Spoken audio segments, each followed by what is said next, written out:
इतना मधुरता है, उसका इम्पोर्टेंस क्या है, इसके बारे में हम श्लोक में विस्तारित रूप से समझाएंगे।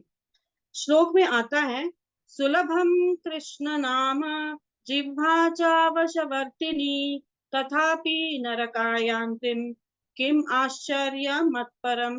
तो यहाँ पे श्लोक में बतलाते हैं कि ये भगवान का नाम है, जो मधुर है, कृष्ण नाम है, राम का नाम है, वो इतना सुलभ है, इतना सुलभ मतलब इजी है कि कोई भी ले सकता है, चाहे वो बूढ़ा हो, स्त्री हो, कोई भी हो, कहीं का भी हो, वो पाश्चात्य देश का हो या हमारे भारतीय है, कोई भी भगवान का नाम सुलभ रीति से ले सकता है। क्यों ले सकता है, दूसरे श्लोक में मतलब दूसरे लाइन में बताते हैं कि जिह्वा च वश वर्तिनी, क्योंकि ये नाम लेने के लिए हमारे मुंह के अंदर एक जिह्वा दी गई है, क्योंकि जिह्वा के द्वारा हम भगवान का नाम उच्चारण कर सकते हैं।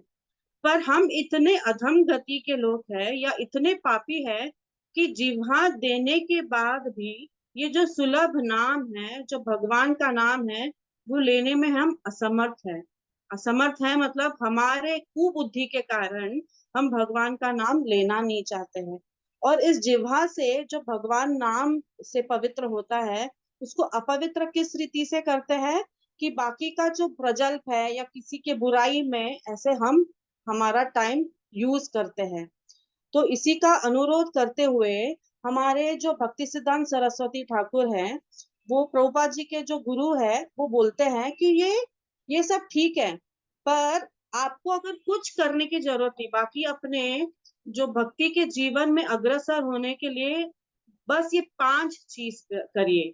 तो ये चैतन्य चरितामृत में ये श्लोक आता है, आप सब जानते भी हैं। इसमें कृष्णदास कविराज गोस्वामी बताते हैं कि ये 5 चीज आप करिए। क्या करना, मथुरावास करना, फिर आप नाम जप करना, श्रीमद् भागवतम का पठन करना, फिर आप तुलसी का आश्रय लेना, और निरंतर कृष्ण का नाम लेते हुए ये बाकी जो 4 चीज है, और उससे उत्कृष्ट क्या चीज है कि आप भगवत भक्तों के संग आप ये चीज करोगे, तो आपको निश्चित रूप से भगवान का जो स्वरूप है, भगवान के जो गुण है, भगवान की जो लीलाएं हैं, उसको आप निश्चित रूप से स्मरण कर सकते हो। तो ये आज जो भी सत्र है, ये हम जो कोशिश क्यों कर रही है बार बार ये सत्संग करने का, एक ही ध्येय है कि हम भगवान का नाम जब 24 घंटा करना चाहिए। तो इसी का फल स्वरूप हम ये जो भीष्म स्तुति, इसी के लिए हम कर रहे हैं। तो मैं ये 3 भाग में करने की कोशिश करती हूँ। हालांकि भीष्म स्तुति पहले स्कंद में 9वें अध्याय में भीष्म स्तुति का वर्णन आता है। तो भीष्म जी हम सब जानते हैं, वो कुरु के श्रेष्ठ थे, वो पांडवों के जो पितामह थे, और वो 12 महाजनों में एक है, हम सब ये जानते हैं। तो पहला स्कंद में 9वां जो चैप्टर है वो भीष्म स्तुति पे उद्धारित है। पर हम 8वें जो चैप्टर है उससे थोड़ा हम चर्चा करना चालू करेंगे, क्योंकि हम सब जानते हैं ना, तुरंत हम वो चीज में अगर हम डुबकी मारेंगे तो उसका आनंद नहीं आएगा। पहले पाठ्य भूमि या भूमिका उसको रचाना पड़ेगा, तो हम जाके ये समझेंगे कि भीष्म पितामह ने ये सब स्तुति कृष्ण को क्यों करी है। बराबर है, पहले बोल देंगे तो हमको महिमा नहीं मालूम पड़ेगा। तो यहाँ पे हम सब जानते हैं कि भीष्म का जो डेथ सीन है, वो सब इसमें उल्लेख किया है। और उनका जो आविर्भाव तिरोभाव है, मतलब उनकी जो जाने की परिस्थिति हम सब जानते हैं, वो शैया, बाणों के शैया में लेटे हुए हैं और निरंतर भगवान कृष्ण के बारे में सोच रहे हैं। उनकी जो सुंदरता पे उनका दर्शन एकदम मोहित रहता है। और हम सब जानते हैं ये संक्रांत के समय हुआ है। तो हालांकि संक्रांत हम मनाते हैं त्योहार के रूप में, है कि नहीं। जो नॉर्थ इंडिया में है, जो उत्तर भारतीय है, वहां पे लोहड़ी मनाते हैं। जो गुजरात के लोग हैं, वो पतंग उड़ाते हैं और मनाते हैं। और जो हम जैसे दक्षिण भारतीय के लोग हैं, वो क्या करते हैं, हम गौओं की पूजा करते हैं, घर के सामने रंगोली रचाते हैं, फिर यज्ञ करते हैं, और भगवान को आह्वान करते हुए भोग प्रसाद चढ़ा के हम सबको वितरण करते हैं। और जो वेस्ट बंगाल के लोग हैं, वो क्या करते हैं, वो गंगा सागर मेला होता है वहां पे, और गंगा जी का वो सेवा करते हैं। तो ये हालांकि बाहरी रूप से संक्रांत ये करते हैं, वर्शिप करते हैं, पर हम जो भक्त हैं, वैष्णव भक्त हैं, उसको संक्रांत को किस रीति से हम स्मरण करते हैं, ये जो भीष्म पिता को हम स्मरण करते हैं। क्योंकि बोलते हैं ना, हमारे भागवत में भी इसका स्टोरी आता है कि उत्तरायण के समय भीष्म पितामह ने अपना देह छोड़ने क्यों उन्होंने सोचा था। तो उनका जीवन का लक्ष्य क्या था यहाँ पे, हम सब जानते हैं कि भगवत गीता में कृष्ण अर्जुन को ये बोलते हैं कि आप जो अंत काल में सोचते हो मेरे बारे में, तो आपका क्या फलस्वरूप क्या होता है, आप मेरे धाम पधारोगे। तो भीष्म पितामह का यही उद्देश्य है कि अंत काले च मामेव स्मरण मुक्त्वा कलेवरम। हम सब जानते हैं ये जो कलेवर है, जो शरीर है, इतना मोह, हमको इतना मोह है, तो वो मोह नष्ट करने के लिए हमको क्या करना है। जैसे मैंने बोला है कि ये जो 5 चीज है, जो भक्ति सिद्धांत सरस्वती ठाकुर है उन्होंने बताया है, वो 5 चीज हमको क्या करना है। साधु संग, नाम कीर्तन, भागवत श्रवण, मथुरा वास, श्री मूर्तिर, श्रद्धया सेवन। ये 5 चीज हम करेंगे तो ऑब्वियसली हमको भीष्म जैसे समाधि ग्रस्त होने का मौका प्रदान करते हैं भगवान। तो ये जो भीष्म स्तुति है, जैसे मैंने पहले बोला है कि 8वें चैप्टर से ही चालू होता है, भूमिका उसको 8वें चैप्टर से ही दिया गया है। पहला स्कंद 8वां चैप्टर और 46 श्लोक में इसका वर्णन किया है। यहाँ पे बोलते हैं कि युधिष्ठिर महाराज, हम सब जानते हैं जब कुरु और पांडवों के बीच में युद्ध छिड़ा था, तो पहले ही युधिष्ठिर वो सब देखते हैं ना कि उनके सामने अपने सारे जो रिलेटिव्स है, उनके भ्राता है, उनके जो लोग हैं उस कुरु के साइड में थे। तो उनको मोह आ गया था, उनको कंपैशन आ गया था, वो सोचने लगे हाय मैं क्या करूं, अभी मैं अपने स्वजनों के सामने कैसे मैं कुरुक्षेत्र लड़ूं।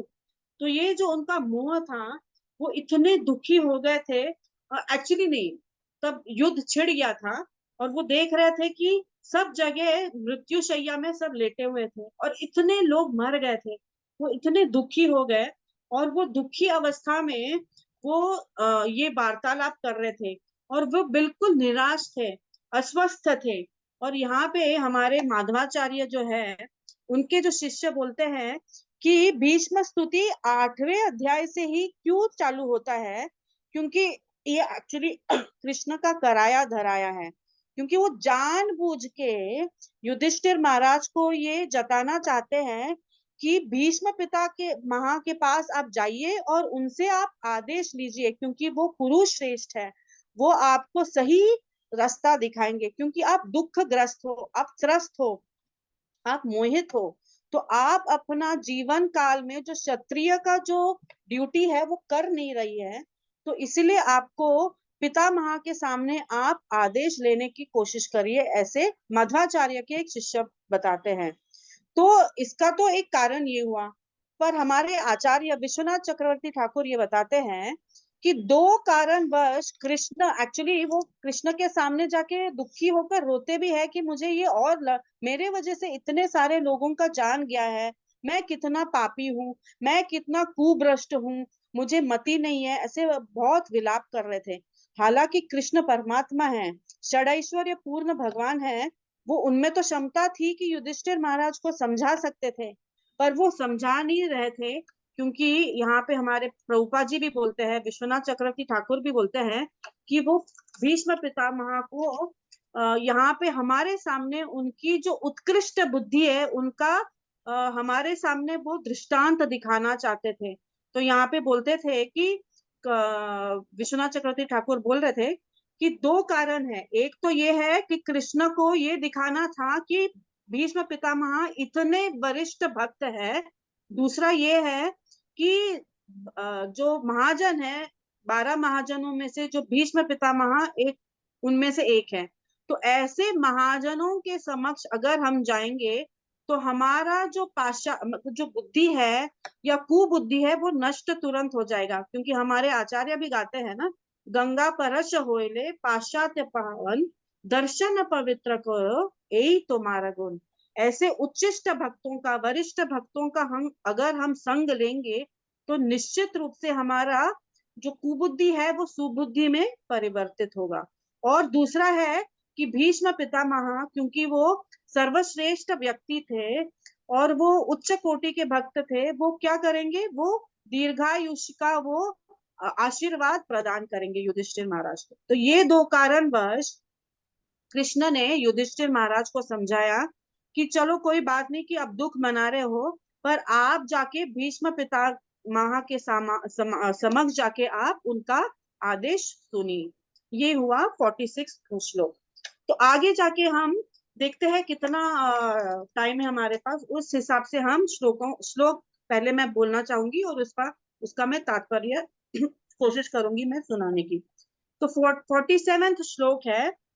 आहारजा धर्मसुतश्चिन्तयान् सुहृदं प्रकृते नात्म विप्रा स्नेह मोह वसंगता। यहाँ पे क्या बोलते हैं कि युधिष्ठिर महाराज जो धर्मराज है वो इतने त्रस्त थे, इतने ग्रस्त थे किसमें, क्योंकि इतने सारे उनकी आंखों के सामने बाकी के जो सोल्जर्स थे उनका देह लिटा हुआ था। तो उनको वो सोच के ही वो मन में एकदम विचलित थे और वो त्रस्त होके भगवान के समक्ष जाके अपना व्यथा बोल रहे थे। तो हम सब जानते हैं कि हमारी भी ऐसी अवस्था है, क्योंकि हम अपने परिवार में हैं। यहाँ पे जितने भी लोग हैं बहुत सारे गृहस्थी होंगे, है कि नहीं। तो हम में भी ये मोह होता है कि ये मेरा है, ये मेरा घर है, ये मेरे पति देव है, या मेरा बच्चा है, या मेरा प्रॉपर्टी है। तो अगर ये भी हमसे छिन जाएगा तो हमको भी वो मोह होता है ना, मी एंड माइन। हम में दो रोग है, प्रभुपाद जी कहते हैं कि ये मैं हूँ और मेरे संबंधित वस्तु ये सब मेरा है। तो ये 47 श्लोक में बताते हैं। तो दूसरे अगले श्लोक में 48 श्लोक में बताते हैं, अहो में पश्यता ज्ञानम हृदि राधम दुरात्मना पारकस्यैव देहस्य बह्यवोशौ निहिर्हता। तो यहाँ पे युधिष्ठिर महाराज बोलते हैं कि मैं कितना पापी हूँ, मैं अपने स्वखुशी के लिए मैंने सारे स्वजनों को मार डाला है, और देखो मैं कितना पापी हूँ, ऐसे वो संबोधित कर रहे थे, खुद को संबोधित कर रहे थे।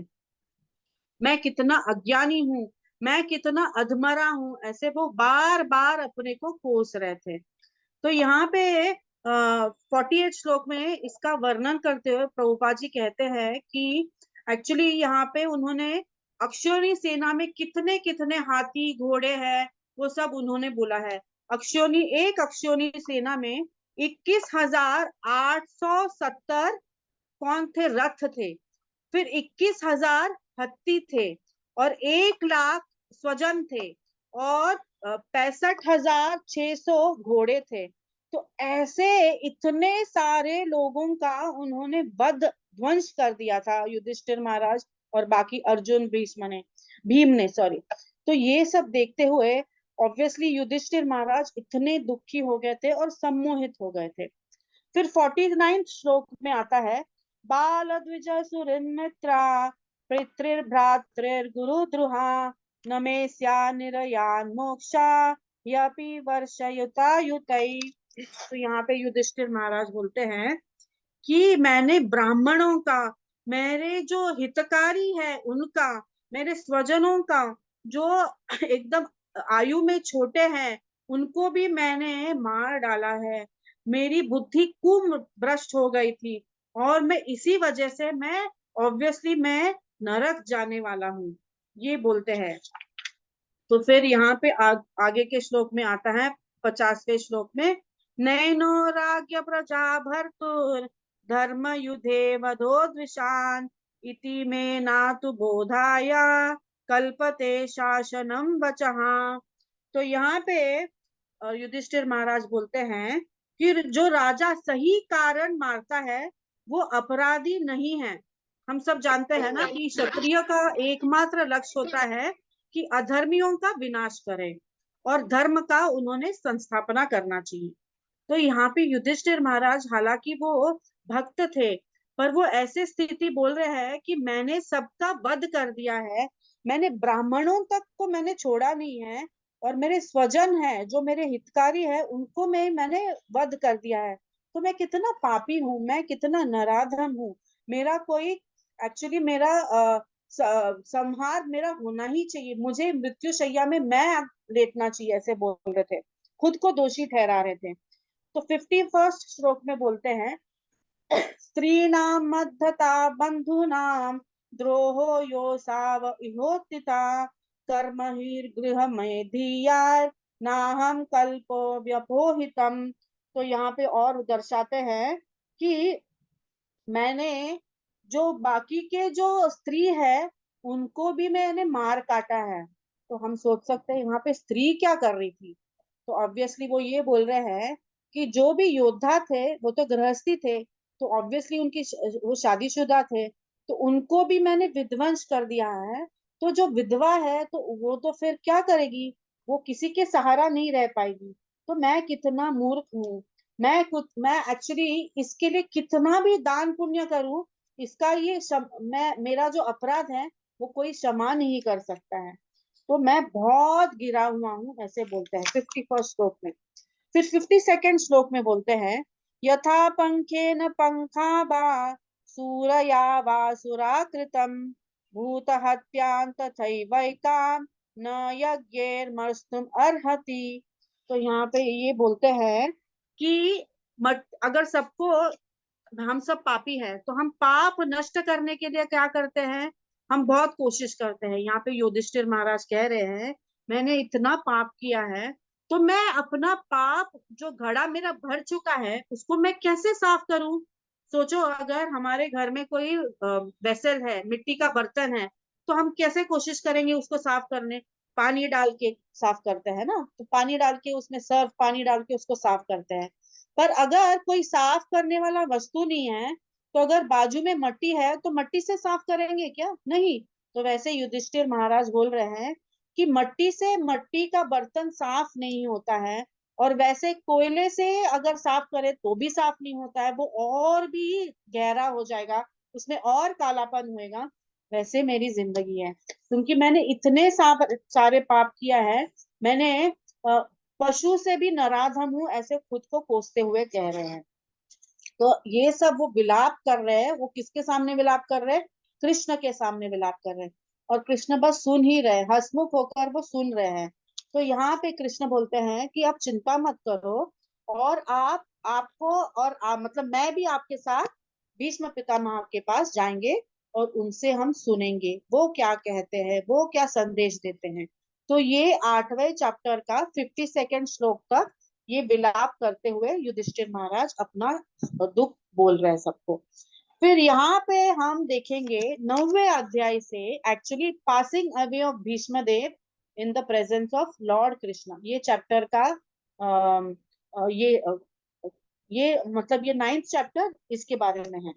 तो यहाँ तक हम जानते हैं कि भीष्म पितामह का जो आयु है वो कितना है, कि पता है आपको, यहाँ पे बोलते हैं 456 साल के हो गए थे। सोचो कितने वृद्ध अवस्था में भीष्म पितामह थे।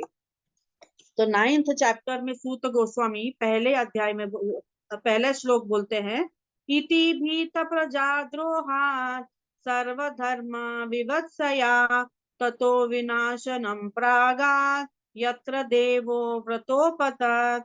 सूत गोस्वामी यहाँ पे बताते हैं कि being afraid for having killed so many subjects, Yudhishthir went to the scene of the massacre.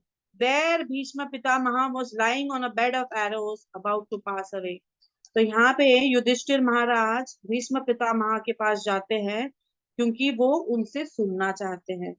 तो यहाँ पे हम थोड़ा चर्चा करेंगे कि ये दादा और पोते के बीच में क्या रिश्ता है, बहुत मिठास वाला रिश्ता है। पूरे आजीवन भीष्म पितामह ये कुरु पांडवों को इतने उन्होंने बहुत स्नेह दिया था, प्यार दिखाया था, उनका लालन पालन वो ही कर रहे थे। मतलब कुंती महारानी तो थी, पर उन्होंने पितामह थे, तो उस वजह से उन्होंने बहुत लाड़ प्यार कराया। तो और हम सब जानते हैं कि अर्जुन और बाकी जो पांडव थे वो भीष्म पितामह को पिता के स्वरूप को देखते थे और उनके अनुग्रह पाने के लिए हमेशा उनके पास जाते थे। तो अर्जुन और परीक्षित के बीच में भी दादा और पोते का संबंध था। जब इतना घनिष्ठ संबंध होता है ना, तो उसमें से रसास्वादन होता है। जब अर्जुन मोहित थे, तो वो किसके पास गए? वो कृष्ण के पास गए, तो उनसे हमको क्या प्राप्त हुआ? भगवत गीता प्राप्त हुआ। फिर युधिष्ठिर और भीष्म और भीष्म पितामह हम सब जानते हैं, वो दादा पोते का रिलेशन था, और उनमें इतनी घनिष्ठता थी, तो हमको क्या मिला? श्रीमद् भागवतम का जो रसास्वादन है वो हम उसको चख सकते हैं। तो वैसे ही यहाँ पे हमारे प्रभुपाद जी के वरिष्ठ शिष्य है, वो बोलते हैं कि जैसे अर्जुन और कृष्ण के बीच में जो संवाद हुआ, तो हमको भगवत गीता मिला। जैसे युधिष्ठिर और भीष्म पितामह के पास जो संवाद हुआ, तो हमको श्रीमद् भागवतम का प्राप्त हुआ। वैसे ही हम जो और श्रीला प्रभुपाद के बीच में क्या संबंध है? हम भी उनके पोते हैं ना। तो वैसे ही हमको क्या मिला? हमको इस्कॉन मिला। तो हमको इस्कॉन स्वरूप ये जो मूवमेंट मिला, तो हमको इसको गवाना नहीं चाहिए, हमको उसको सेवा करना चाहिए। जैसे मैंने 5 चीज बोला है ना, वो 5 चीज हम इस्कॉन में कर सकते हैं। और हमको भी ये जो पहले स्कंद से हमको ये जानना है कि पहले स्कंद से ही सब स्तुति स्टार्ट होती है। जैसे 8वें चैप्टर में कुंती महारानी की स्तुति है, 9वें अध्याय में भीष्म महाराज की स्तुति है, फिर आगे जाके चौथे कैंटो में ध्रुव महाराज की स्तुति है, 7वें स्कंद में प्रहलाद महाराज की स्तुति है, फिर आगे जाके बहुत सारे नवयोगेंद्र की स्तुति है, फिर नागपत्नी की स्तुति है। तो ये पूरा जो श्रीमद् भागवतम हमको मिला है, वो स्तुति स्वरूप है। तो इस स्तुति को अगर हम सुनेंगे, रोज सुनेंगे, पठन करेंगे, स्मरण करेंगे, कीर्तन करेंगे, तो हमको भी आशीर्वचन मिलेगा ही मिलेगा। जैसे भीष्म पितामह ने युधिष्ठिर महाराज को आशीर्वचन सुनाया। तो यहाँ पे थोड़ा हम भीष्म महाराज के बारे में थोड़ा उनका उल्लेख करते हुए उनकी स्तुति करने की थोड़ा कोशिश करेंगे। भीष्म महाराज के बहुत सारे नाम हैं, जैसे उनको वसुत्तम भी कहते हैं, भीष्म देव भी कहते हैं, देवव्रत भी कहते हैं। सॉरी, मैंने थोड़ा अपना वीडियो ये किया है। उनको देवव्रत भी संबोधित करते हैं। तो उनको वासुपुत्र भी कहते हैं। तो हमारे जो शास्त्रों में उनको वसुत्तम क्यों कहा गया, या उनको वासु करके क्यों संबोधित किया गया, उसके बारे में हम थोड़ा चर्चा करेंगे। तो इंद्र भगवान के जो भ्राता थे, उनके सुपुत्र थे ये वसुपुत्र भीष्म पितामह। और उनके जो सबसे छोटे बेटे थे, उनका नाम था प्रभास। तो ये जो वसु थे, वो वशिष्ठ मुनि के पास एक दिन वो प्रसाद पाने के लिए गए थे। और वशिष्ठ मुनि के पास एक गैया थी, उनका नाम था नंदिनी।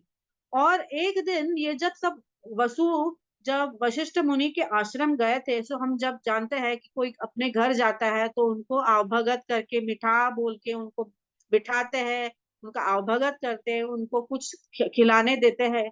तो वैसे वशिष्ठ मुनि ने उन्होंने 56 भोग बनाया था। तो उन्होंने जब ये जो वसु थे, वो देख रहे थे कि इतना 56 भोग कैसे लगाए उन्होंने, हालांकि वो मुनि थे, उनके पास इतने सारे जो क्या बोलते हैं पदार्थ कैसे आए। तो वो सोच में पड़ गए, कुछ तो होगा ये वशिष्ठ मुनि के पास, जिनके सहायता से वो इतना 56 भोग बनाने की कोशिश कर रहे थे। तो उनको पता चला कि उनके पास एक उत्कृष्ट गाय थी। तो प्रभास की जो पत्नी थी, वो उन्होंने वशिष्ठ मुनि को जाके उन्होंने आग्रह किया कि मुझे ये गैया दे दो।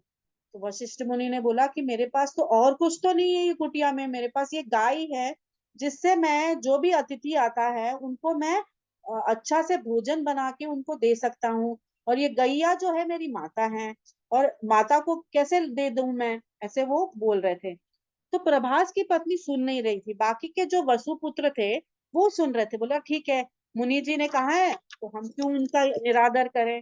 तो प्रभास की जो पत्नी थी वो तो एकदम डट के बोल रही थी नहीं मुझे चाहिए। पर उनको जब मना कर दिया तो उन्होंने बोला चलो कोई बात नहीं, मैं कुछ ऐसे प्लान बनाऊंगी ताकि मैं उसको चुरा सकूं। तो जो एक मिनट, मैं पानी पीती हूँ थोड़ा।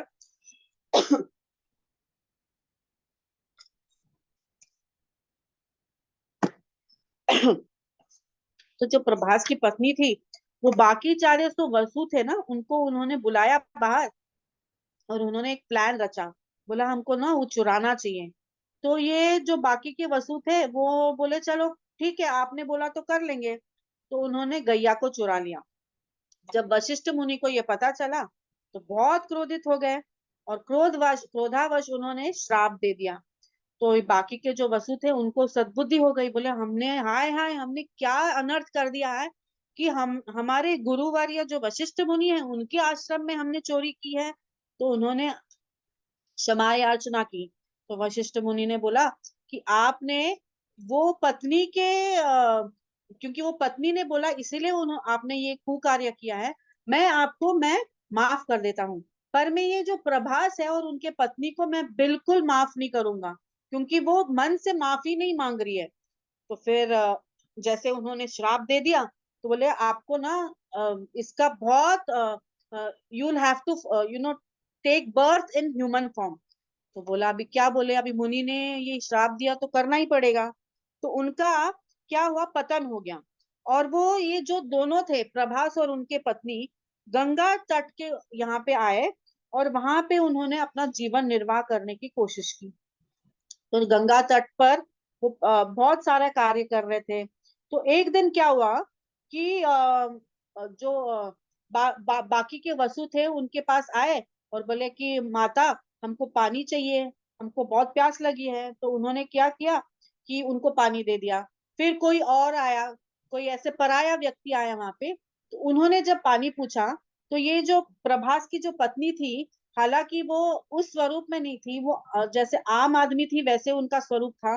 तो उन्होंने गंगा तट पर उन्होंने जाके उनको पानी पिलाने की कोशिश की।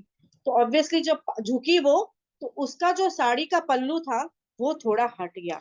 तो वहां पे क्या हुआ, ऑब्वियसली पल्लू हटता है तो जो पानी पीने वाला था उसका थोड़ा ध्यान भटक गया।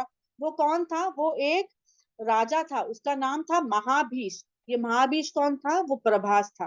तो ये महाभीष वो गंगा को वो गंगा नहीं, सॉरी उसका नाम पता नहीं है, उसको वो मोहित हो गया। हाँ गंगा था, बराबर गंगा। तो उसके प्रति वो सम्मोहित हो गया, और वो वहां पे उनका और पतन हो गया।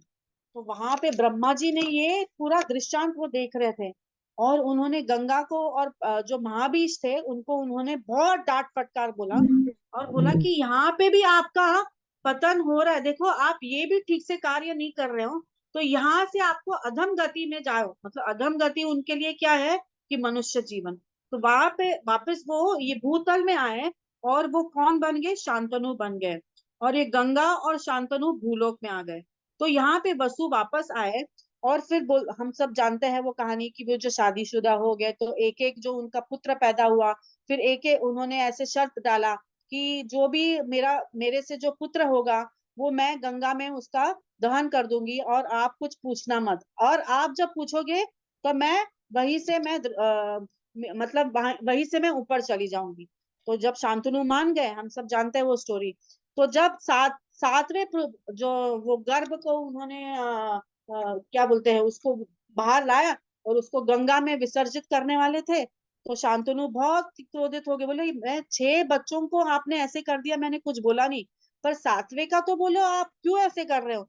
जैसे उन्होंने प्रश्न उठाया, तो गंगा जी ने सारा कुछ उनको समझाया, और बोले फिर भी आप मेरा बात माने नहीं, इसलिए मैं वापस यहीं से चला जाऊं। पर मेरी ये है कि मैं ये जो सातवां पुत्र है मैं अपने साथ लेके जाऊंगी, और उसको मैं 13-14 साल मेरे पास रखूंगी, और उसको मैं एडुकेट करूंगी।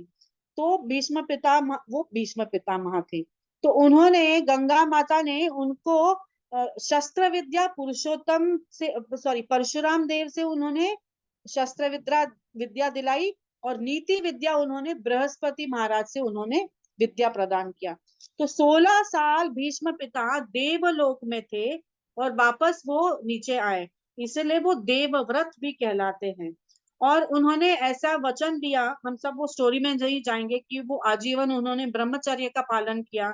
उन्होंने प्रतिज्ञा प्रतिज्ञा थी, और तभी उन्होंने जब प्रतिज्ञा थी तो आकाशवाणी आया कि आपका नाम भीष्म है, मतलब आप वज्र समान एकदम स्ट्रांग है। तो आपका नाम भीष्म है। और वो उन्होंने हस्तिनापुर का उन्होंने शरण ली और उन्होंने ये भी प्रतिज्ञा ली कि मैं हस्तिनापुर की सेवा कभी नहीं छोड़ूंगी। तो ये सारा है भीष्म पितामह का पहले का जीवन। तो दूसरा श्लोक में इसका वर्णन करते हुए सूत गोस्वामी बताते हैं, तदा ते भ्रातरा सर्वे सदैस्वै स्वर्ण भूषितै अन्वगच्छन् रतैर्विप्रा व्यासधौम्यादयस्तथा। तो यहाँ पे बताते हैं कि बाकी जो सारे पांडव थे वो युधिष्ठिर महाराज के पीछे पीछे सज धज के जाते हैं। कृष्ण उनको बोलते हैं कि आप अच्छे से सजो, ताकि ये जो दृश्य देखते ही भीष्म पितामह खुश हो जाए। आगे बोलते हैं कि थर्ड वाले श्लोक में आता है, भगवान अपि विप्रस्रे रथेन स धनंजया स तैव्य रचतो रिपा कुबेरा इव गुह्यकै। तो यहाँ पे बोलते हैं कि युधिष्ठिर महाराज इतने सुंदर दिख रहे थे, कुबेर जैसे दिख रहे थे। और अर्जुन को यहाँ पे क्या करके संबोधित किया है, धनंजय। तो ये धनंजय करके क्यों संबोधित किया है, हम हमको प्रभुपा जी समझाते हैं। धन धन का धनंजय का दो अर्थ होता है। मतलब धन से विजय पाना। हम सब जानते हैं कि हम भौतिक जीवन में धन का बहुत लाभ होता है। जिसके पास धन है वो धनी कहलाता है, उसका ही बोलबाला होता है। पर यहाँ पे अर्जुन को धनंजय क्यों कहा गया है, क्योंकि वो धन के गुलाम नहीं है। वो कभी उसको भक्ति के मार्ग में वो ऑब्वियसली यूज करते थे, पर वो कभी बाधित नहीं थे उससे, इसलिए उनको धनंजय करके संबोधित किया है। पर हम जैसे पापी जीव जो धन के अर्जन में इतना समय व्यस्त करते हैं, तो यहाँ पे बोलते हैं प्रभुपाद जी कि इसके वजह से हम चार नियमों का भी कभी उल्लंघन करने की कोशिश करते हैं, क्योंकि धन इतना मीठा होता है हम जैसे पापी जीव के लिए। पर अर्जुन जैसे जो भक्त है उसके लिए वो गुलाम नहीं है। वो हमेशा धन को अपना मित्र मानते हुए उसको सेवा में लगाते हैं। और ऐसे सज धज के जब युधिष्ठिर, अर्जुन, नकुल, सहदेव सब जाते हैं भीष्म पितामह के समक्ष, वो कुबेर के पुत्र के जैसे दिख रहे थे। और आगे जाके बोलते हैं चौथे श्लोक में, दृष्ट्वा निपतितं भूमौ दिवश्चूतम इवामरम प्रणेमु पांडवा भीष्मं सानुगासह चक्रिना। तो यहाँ पे बोलते हैं जैसे युधिष्ठिर महाराज भीष्म पितामह के सामने आते हैं, सभी भीष्म पितामह को दंडवत प्रणाम करते हैं। और कृष्ण भी साथ आते हैं, और कृष्ण का जब रूप देखते हैं तो भीष्म पितामह किस रूप में देखते हैं, वो चक्रधारिणी के रूप में उनको देखते हैं। तो ये रूप उन्होंने कुरुक्षेत्र के लड़ाई में भी वही रूप देखा था, जब उनको मारने के लिए रथ से नीचे आते हुए भीष्म पितामह को वो कृष्ण कैसे दिखते हैं, मतलब कृष्ण कैसे आते हैं, चक्र के साथ आते हैं भीष्म पिता को मारने। तो वही रूप धारण करते हुए पांडवों के साथ भीष्म पितामह के समक्ष वो आते हैं। तो अब तक कितने दिन हो गए थे, 56 दिन हो गए थे। सोचो, 56 दिन भीष्म पितामह वो बाण के शैया में लेटे हुए थे, और निरंतर ऐसे नहीं कि आ कर रहे थे और कोस भी नहीं रहे थे, वो ये स्मरण कर रहे थे कि कृष्ण कैसे दिखते हैं, कृष्ण की लीलाएं कितने अद्भुत है, कृष्ण का रूप कितना मनमोहक है। ये सोचते सोचते वो 56 दिन गुजारते हैं। और ये भी देखते हैं कि हम सब जानते हैं कि वो उत्तरायण का समय था। तो उत्तरायण का भी दो अर्थ यहाँ पे बताते हैं। अयन मतलब पानी, और उत्तर मतलब कृष्ण का दूसरा नाम। तो जो भगवान अयन मतलब पानी जो भगवान पानी का भी पानी को भी मतलब पानी का आसरा लेते हैं या पानी को शरण देते हैं, वो उत्तरायण है। ये पहला मीनिंग है। दूसरा है मतलब जो उत्तरा को उन्होंने बचाया, तो उत्तरायण भी उनको ही है। मतलब दोनों एक्चुअली उत्तरायण, हम समझते उत्तरायण स्थिति का समय है, वो नहीं, या काल का टाइम है, नहीं। यहाँ पे उत्तरायण मतलब कृष्ण को संबोधित करते हुए भीष्म पितामह देखते हैं। आगे जाके पांचवा श्लोक है, तत्र ब्रह्मर्षय सर्वे देवर्षयश्च सत्तमा राजर्षयश्च तत्रासन् द्राष्टुम भरत पुंगवान।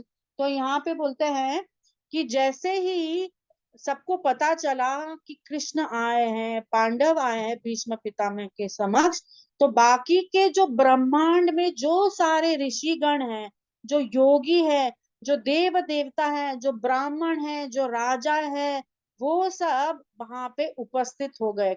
क्यों उपस्थित हो गए, यहाँ पे बोलते हैं, ट्रांसलेशन में बोलते हैं, क्योंकि वो शुद्ध अवस्था में स्थित थे। तो इससे हम समझ सकते हैं कि जो भी सत्संग करते हैं वो कौन आते हैं, जो शुद्ध अवस्था में होना चाहते हैं या शुद्ध है, वही दो ही लोग सत्संग में आना चाहते हैं। ये पांचवा श्लोक है। छठा श्लोक क्या है, यहाँ पे सारे जो मुनिवर है, जो ब्रह्म ऋषि है, उनके सारे नाम लिया है।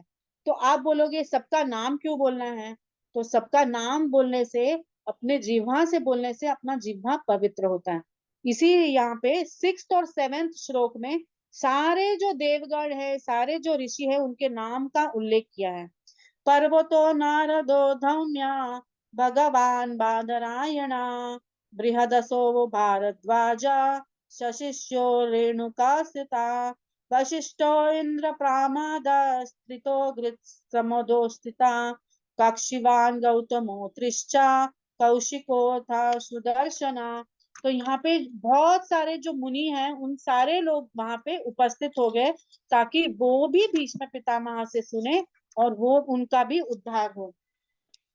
तो यहाँ पे बोलते हैं ना, जैसे मैंने पहले भी बोला, इसका उल्लेख किया, क्यों आते हैं सत्संग करने, सारे ब्रह्मांड के लोग वहां पे उपस्थित हुए, क्योंकि हम सब जानते हैं कि भीष्म पितामह महाजन है, शुद्ध भक्त है। तो ऐसे शुद्ध भक्त का हम अगर वचन सुनेंगे, दर्शन करेंगे, तो हम भी पवित्र हो जाएंगे।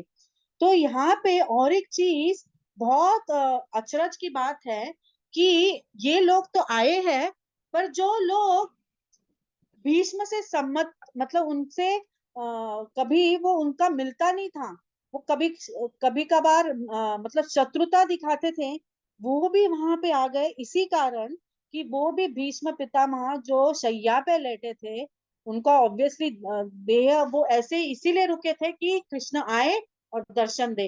तो ऐसे मनमोहक दर्शन पाने के लिए जो बाकी के लोग, जो राजा थे, वो भीष्म पितामह से सम्मित नहीं थे, वो भी वहां पे उपस्थित हो गए। तो सोचो वो कितना अच्छा दृश्य होगा। तो बोलते हैं ना, एकाकी अमार ना ही पाया बल हरि नाम संकीर्तन, क्योंकि हम में इतना बल नहीं है कि हम हरि नाम करें, भगवान का दर्शन करें, भगवान के भक्तों का दर्शन करें। तो ऐसे भी लोग वहां पे आ गए। तो आठवें इसमें बोलते हैं, अन्ये च मुनयो ब्रह्मन् ब्रह्मा ब्रह्मरा तदयो मलः शिष्यैरुपेत आजग्मु क्षय पंग पंगीरसादया।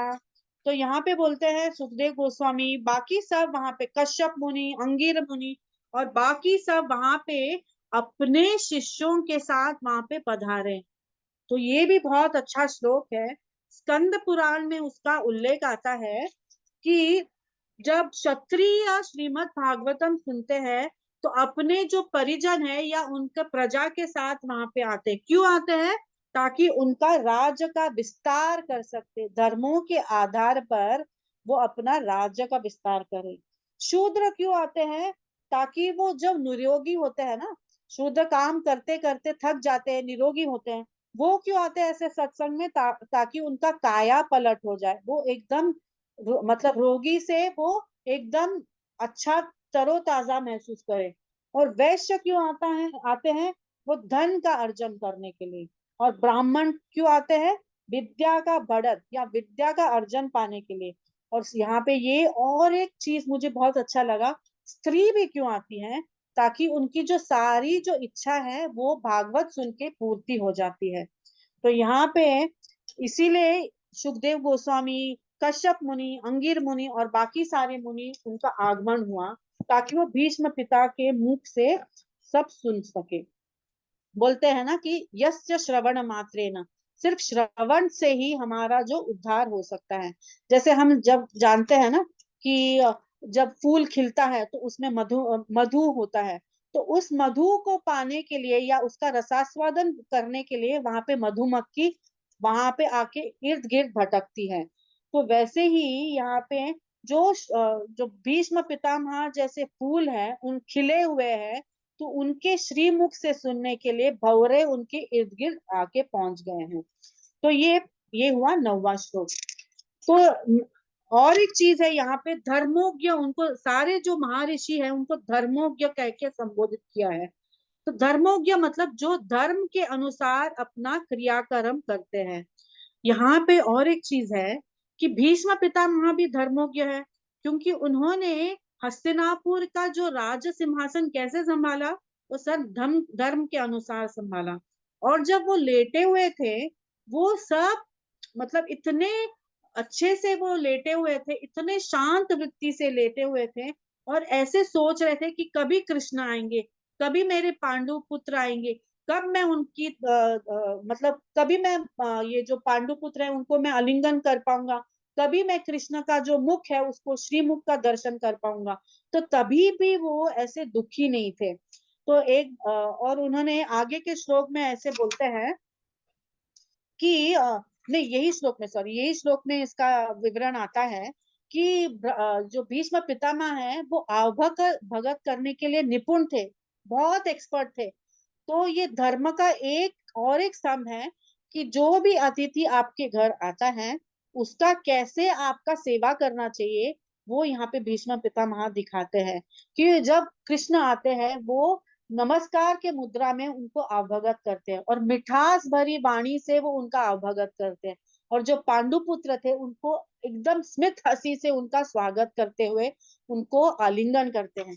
तो ये अतिथि सेवा है। तो ये बहुत जरूरी है। हम जैसे जो लोग हैं, अतिथि सेवा करना अनिवार्य है। तो मैंने मतलब एक एग्जाम्पल मेरे मन में आता है कि एक जो कंजूस था उसके घर में एक गेस्ट आया, एक अतिथि आया। तो जैसे ही गेस्ट आया वो कंजूस था, बोला मैं इसको दे दूंगा तो मेरे घर में क्या बचेगा, ऐसे उसका सोच था। फिर भी बोला चलो कोई बात नहीं, मैं उसको पूछ तो लूं कि क्या चाहिए, आप चाय पानी ग्रहण करेंगे क्या। तो वो जो उसके अतिथि थे बोले चलेगा, मुझे चाय दे दीजिए। तो फिर ये पूछता है आपको ग्रीन टी चाहिए कि आपको नॉर्मल टी चाहिए। बोलते मुझे तो नॉर्मल टी चाहिए। अच्छा चलो कोई बात नहीं, आपको गाय का दूध चाहिए या भैंस का दूध चाहिए। तो बोला गाय का दूध चाहिए। तो बोला अच्छा गाय का दूध चाहिए, देसी चाहिए या जर्सी चाहिए। तो बोला देसी चाहिए। आपको ग्लास में चाहिए, कप में चाहिए। हाँ, तो ऐसे पूछते पूछते वो जो अतिथि था वो वहीं से भाग गया, बोला नहीं चाहिए आपका अतिथि सत्कार मुझे बिल्कुल नहीं चाहिए, मैं भाग जाऊंगा। तो फिर ये ऐसा नहीं होना चाहिए। ये तो हंसी की बात है, पर प्रभुपाद जी बोलते हैं ना कि कितना भी वो गरीब हो, जो भी उसके घर में आता है एटलीस्ट पानी तो पिला सकते हैं हम, उतना तो कर सकते हैं। अगर वो भी नहीं है तो दो शब्द मिठास के बोलेंगे तो वो भी आतिथ्य सेवा होता है। तो यहाँ पे और एक अच्छा उदाहरण आता है, हमारे श्री संप्रदाय के जो आचार्य है रामानुजाचार्य, वो भी आपने सुना रहेगा कि उन वो जब तिरुमला आए थे, जब दर्शन पाने के ललायत थे, तो वो जब तट पे उनके एक शिष्य थे, मतलब बहुत सारे शिष्यों के साथ आए थे, तो बहुत थक गए थे, बोला चलो यहाँ पे बहुत सारे शिष्य मेरे, दो शिष्यों के घर जाना चाहता हूँ। जो ऊपर मंजिले पर जो है वो मेरा एक शिष्य है, उसका नाम है यज्ञेश्वर। वो बहुत अमीर है, उसके पास जाके बोल दीजिएगा कि आपके जो गुरु है रामानुजाचार्य वो आना चाहते हैं आपके घर में।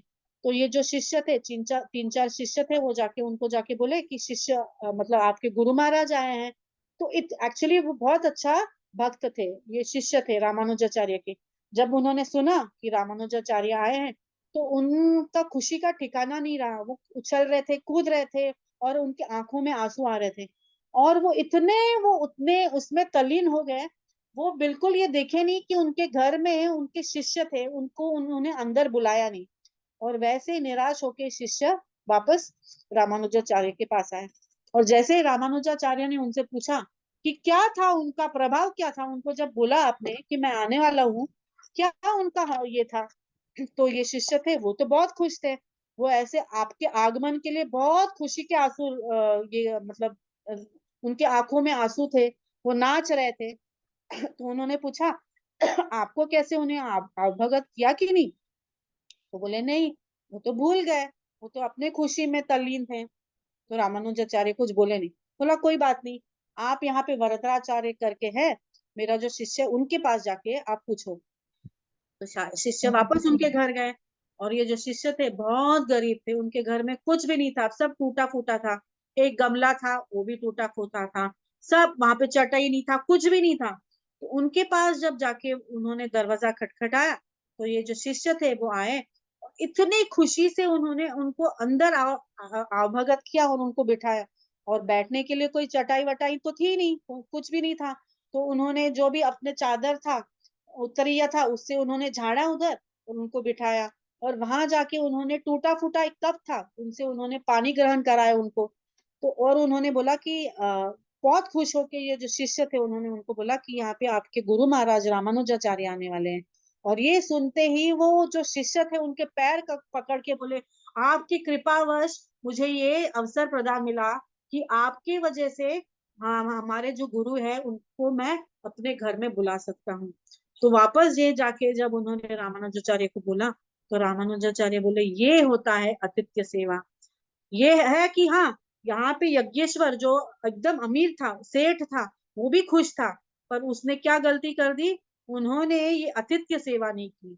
तो यहाँ पे रामानुजाचार्य भी हमको बताते हैं कि आतिथ्य सेवा परम सेवा है। क्योंकि बोलते हैं ना, हमारा आजकल का गाना एक प्रचलित है, पता नहीं कौन से रूप में भगवान आ जाते हैं ना।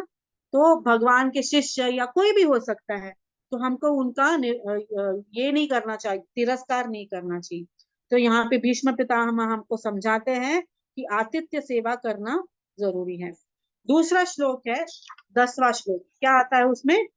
कृष्णं च तत्प्रभवाज्ञा आसीनं जगतीश्वरं हृदि स्तं पूजयामाशा मायया पत्र विग्रहम। तो यहाँ पे बताते हैं, जो अनन्य भक्त हमेशा भगवान का दर्शन करते हैं, खास कर मृत्यु के समय। ये गरुड़ पुराण में इसमें बोलते हैं कि जो मृत्यु के समय भगवान का अनन्य भक्त है, वो भगवान का दर्शन करना चाहते हैं। तो हमको ये सीख करना चाहिए, हमको ये प्रैक्टिस करना चाहिए। हमको तुरंत नहीं आएगा ना। तो यहाँ पे राधा गोपीनाथ प्रभु हमको हमेशा बोलते हैं ना, life is an life is a preparation and death is an examination. तो हमको एग्जाम में अगर उत्तीर्ण होना है, अच्छे मार्क्स लाना है, तो हमको पूरा स्टडी करना पड़ता है, होमवर्क करना पड़ता है। तो ऐसे ही गरुड़ पुराण में भी बोलते हैं। तो हमको ये स्टोरी भी आता है ना, कि पता है कि कांचीपूर्ण और रामानुजाचार्य के बीच में ये संवाद है। कांचीपूर्ण एक बार बोलते हैं कि नहीं, रामानुजाचार्य को एक बार पूछते हैं कि भगवान, आप ये बताओ कि हमने अपने पूरे आजीवन अगर भगवान का स्मरण किया है, पर आखिरी समय में अगर अगर हम भगवान के नाम के बारे में स्मरण नहीं करेंगे, तो हमारी गति क्या है? तो यहाँ पे बोलते हैं रामानुजाचार्य कि भगवान इतने कृपालु है, इतने दयालु है। ऐसे भक्त, ऐसे अनन्य भक्त जो निरंतर भगवान का स्मरण करते हैं, ऐसे भक्त अगर भगवान का स्मरण नहीं कर पाते किसी कारणवश, मैं उनके कानों के पास जाके अपना नाम बोलता हूँ। तो ये है भगवान, इतने कृपालु, इतने दयालु। तो ये हम सब जानते ही है कि ये स्टोरी बहुत अच्छा है। एक बार एक कलकत्ता में एक वृद्ध स्त्री थी, उनका भी समय निकट आ गया था जाने का। तो उन वो कलकत्ता मंदिर में अपने जो इस्कॉन कलकत्ता में उनका ये जो वृत्तांत में वहां पे हुआ था। तो जो बहुत मतलब बहुत पीड़ित थी, और उनका जो निकट समय आ गया था। तो उनके जो पुत्र थे, उनको उन्होंने बुला के बोला कि मुझे ना ये राधा श्याम सुंदर का फोटो चाहिए, प्लीज आप कहीं से भी ये राधा श्याम सुंदर का फोटो दिलाइएगा। तो उन्होंने बोला अभी कहाँ राधा श्याम सुंदर का फोटो लेके आऊं? तो वो जब मंदिर में गए तो पट बंद था, दर्शन बंद था। तो उन्होंने वहां पे जो शॉप था उनके वहां पे जाके उन्होंने, किसी ने बोला कि आप वहां जाके पूछिए, राधा श्याम सुंदर का फोटो मिलेगा। तो फिर ढूंढते ढूंढते वो जब गए वो शॉप में देखा कि उन्होंने पूछा कि मेरे मम्मी जी का ऐसे होने वाला है, देहांत होने वाला है, और उनकी आखिरी इच्छा है कि वो राधा श्याम सुंदर का दर्शन पाके वो अपना देह छोड़ना चाहती हैं। तो वहां के लोग एकदम आश्चर्यचकित बोले कि यहाँ पे तो राधा श्याम सुंदर का तो फोटो नहीं मिलेगा, तो वृंदावन के है ना राधा श्याम सुंदर। फिर भी उन्होंने आग्रह करने के बाद ये बाकी के जो स्टोर मैनेजर थे वो ढूंढने लगे, और एक कोने में एक अच्छा सा एक छोटा सा फोटो था, और जैसे ही वो माता जी के पास जाके लेके गए वो फोटो, और वो देखते ही वो उनका तुरंत वो स्वर्गवास हो गया, मतलब वो गोलोक चले गए। तो बाद में उनको पता चला, जब वो उन्होंने देखा कि ये फोटो कहाँ से आया, तो उनको पता चला कि ये जो महिला थी उन्होंने अपने वृंदावन में राधा श्याम सुंदर मंदिर में, जब प्रभुपाद जी ने ऐलान किया था ना कि मंदिर बनाना है तो डोनेशन चाहिए क्योंकि भव्य मंदिर बनाना है, तो ये जो स्त्री थी उन्होंने राधा श्याम सुंदर के विग्रह के लिए उन्होंने दान दिया था। तो सोचो वो छोटा सा दान जो दिया था भगवान ने, भगवान कभी भूले नहीं, और उनके अंत समय में वो ही जो ध्यान था या वो ही राधा श्याम सुंदर का फोटो उनके समक्ष लाया गया। तो भगवान कभी भूलते नहीं है, भगवान इतने निष्ठुर नहीं है। आगे जाते हुए 11वां जो श्लोक है, पांडुपुत्रानुपासीनाम प्रश्रस्य प्रेम संगताम अभ्यासश्च अनुरागैर अंधिभूतेन चक्षुषा। यहाँ पे भीष्म पितामह को देखते देखते युधिष्ठिर महाराज इतना विलाप करते हैं, इतना रोते हैं, और भीष्म पिता उनको देखते हैं और वो भी उनका आंसू टपकने लगता है, और ये देखते हैं बाकी जो सारे पांडव हैं वो भी रोने लगते हैं। तो यहाँ पे एक मिनट एक मिनट पानी पी।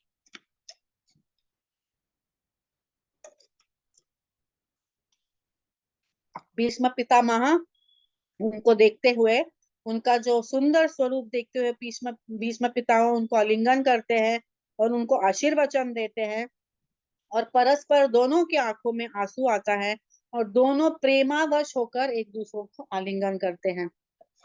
इसमें जो बोलते हैं हाँ ये है। फिर 12th श्लोक में, आखिर श्लोक मतलब आज का जो सत्र है, ये 12th श्लोक तक मैं खत्म करना चाहूंगी। अहो कष्टम अहो न्यायम यद्युज्यम धर्मनंदना जीवितम नार्हता क्लिष्टम विप्रधर्माच्युताश्रया। ये बहुत इंपॉर्टेंट श्लोक है हमारे जैसे बद्ध जीव के लिए, ये बहुत बहुत इंपॉर्टेंट श्लोक है। यहाँ पे भीष्म देव कहते हैं कि आपने इतने सारे जो कुकर्म किया गया, आप पे इतने सारे विधि विधान ने आपके ऊपर इतना, जो आपके ऊपर बहुत सारे ट्रायल्स एंड ट्रिबुलेशंस बोलते हैं यहाँ पे, बहुत सारे सफरिंग्स मिला है, बहुत सारा इंजस्टिस हुआ है आपके साथ, और आप जैसे इतने अच्छे लोगों के साथ हुआ है। आपको ये एक्चुअली जरूरी, मतलब आप इतने सारे वेदनाओं से आप जूझते रहे, आप एक्चुअली इसके लिए बने नहीं थे, पर क्या करें, ये भगवान का अलग ही न्याय है। तो यहाँ पे बोलते हैं, ये लास्ट लाइन क्या बोलते हैं, you did not deserve to remain alive under those tribulations yet you were protected by the brahmanas god and religion. ये इंपॉर्टेंट है। क्या बोलते हैं भीष्म पितामह, बोलते हैं कि हालांकि इतने से वेदना दिया गया आपको, इतना सारा कष्ट सहना सहना पड़ा, और ये एक्चुअली कोई आम जो हमारे जैसे जीव होता तो हम तो मर ही जाते थे। तो यहाँ पे भीष्म पितामह उनको बोल रहे कि आपको एक्चुअली इतने सारे त्रास थे, आपका मरना अनिवार्य था, पर आप जीवित थे। क्यों जीवित थे? क्योंकि ऐसे विकट परिस्थितियों में भी आपने 3 लोगों का सहारा लिया। कौन थे वो? ब्राह्मण, भगवान और रिलीजन, धर्म। विप्र धर्म अच्युताश्रय, आपने ये 3 जनों का आश्रय लिया है, तो इसीलिए आपको ये कष्ट कष्ट नहीं लगा। तो हमको भी भीष्म पितामह कह रहे हैं कि हमारा जीवन, हम तो जानते ही है कि हम 3 तरीके के त्रस्त है, मतलब आदि भौतिक, आध्यात्मिक, आदि दैविक। ये तो हमको हमेशा त्रिशूल जैसे हमको पीछे वार करते रहते हैं। कभी हमारा मन हमको त्रस्त करता है, कभी डिप्रेशन में जाते हैं, कभी एंजाइटी होते हैं, कभी हमारे बंधु स्वजन हमको कोशिश करते हैं हमको दुख देना, है कि नहीं? कभी जैसे ये सुनामी आता है, भूकंप आता है, ये हमको त्रस्त करते हैं। तो इससे ऊंचे उठने के लिए भीष्म पितामह कहते हैं कि हमको क्या आश्रय लेना है, किसका आश्रय लेना है? विप्र। विप्र मतलब ब्राह्मण। धर्म, जो धर्म मतलब हिंदू मुस्लिम वैसा नहीं, जो धर्म है उसका सही ज्ञान पाके हम उसका अपने जीवन में लागू करने का। फिर अच्युत आश्रय, भगवान का आश्रय। अगर हम ये तीन जो चीज है उसका आश्रय लेंगे तो हम भी पांडवों जैसे सुखी रहेंगे, दुखी नहीं रहेंगे। नहीं तो हमेशा विलाप करते रहेंगे, हाय मेरा शरीर, हाय ये लोग, हाय ये भौतिक जिंदगी, हाय ये मेरा मन। ऐसे हम हमेशा आलाप करते रहेंगे। ये आलाप करना नहीं है, ऐसे भीष्म पितामह कह रहे हैं। तो हम जानते हैं ना, विदुर जी को भी कितने सारे इंसल्ट, अपमान उनको सहन करना पड़ा। दुर्योधन ने उनको कुत्ता भी कहा है, करेक्ट। तो ऐसे असहनीय जो परिस्थिति थे, ऐसे जो भक्त थे, विदुर जैसे, पांडव जैसे, कुंती महारानी जैसे, तो उन्होंने किसका आश्रय लिया? उन्होंने भक्तों का आश्रय लिया। और धाम, जैसे विदुर ने धाम का आश्रय लिया, वो धाम चले गए ताकि वो धाम की सेवा करे। तो हमको भी, अगर हम असहाय होते हैं या शक्ति विहीन होते हैं, तो हम ऐसे शक्ति के द्वारा हम वो शक्ति का संचारण कर सकते हैं। जैसे हमारा मोबाइल हमेशा वो डिस्चार्ज होता रहता है ना, तो ऐसे रखेंगे तो फिर ऑब्वियसली कैसे यूज करेंगे वो मोबाइल? उसको फेंकना ही पड़ेगा। अगर मोबाइल को चार्ज करना है तो चार्जर में डाल के, वायर डाल के उसको स्विच ऑन करना पड़ेगा। तो वैसे ही हमारा जीवन वैसे ही डिस्चार्ज हो जाएगा जब तक हम विप्र धर्म अच्युत आश्रय नहीं पाएंगे। तो अगर ये तीन चीज का आश्रय लेंगे तो हम भी धर्म के आधार पर विप्रों के आशीर्वाद से हम अच्युत जो भगवान कृष्ण का नाम है उसका आश्रय ले सकते हैं। और फिर हमारा दुखों का भी निवारण हो सकता है। तो अगर हम ऐसे भक्तों का संग करें, ऐसे सत्संग करें और नियमित रूप से भगवान का नाम ले, भगवान का नाम जपे, जैसे मैंने स्टार्टिंग में वो श्लोक कहा, तो अगर हम अपने जीवा को सही तरीके से ये सुलभ भगवान का नाम का उच्चारण करेंगे, जिह्वा से उच्चारण करेंगे, तो फिर हम नरक नहीं जाएंगे। तो इसमें ये बोलता है ना, सुलभम भगवान नाम, अगर सॉरी सुलभम भगवान नाम जिह्वा च वशवर्तिनी तथापि नरकायांतिम किम आश्चर्यमत्परम।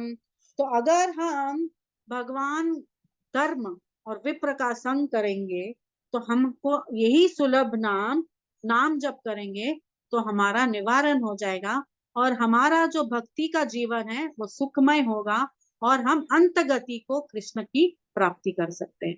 हरे कृष्णा। हरे Krishna. Yeah, Hare Krishna Mataji, thank you so much for a nice lecture. Any questions or comments, Mataji, you want to ask?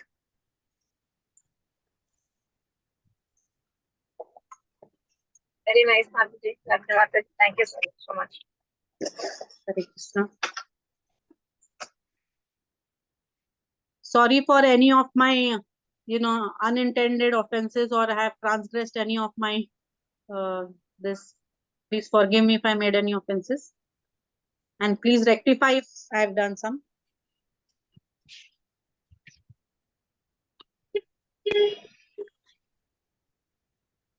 Any questions, Mataji?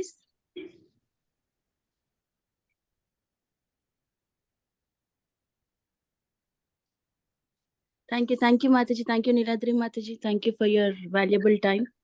Hare Krishna. Looking forward for the next section, Mataji. Thank you so much. Thank you so much. Mataji. Next Hare time with the next set of shlokas. Yeah, sure, Mataji. Oh, Yeah. thank you so much. Hare Krishna. Mataji. Dandavad. Dandavad pranam. Dandavad. Hare Krishna Mataji, Dandavad pranam. Hare Krishna. Mama. Hare Krishna.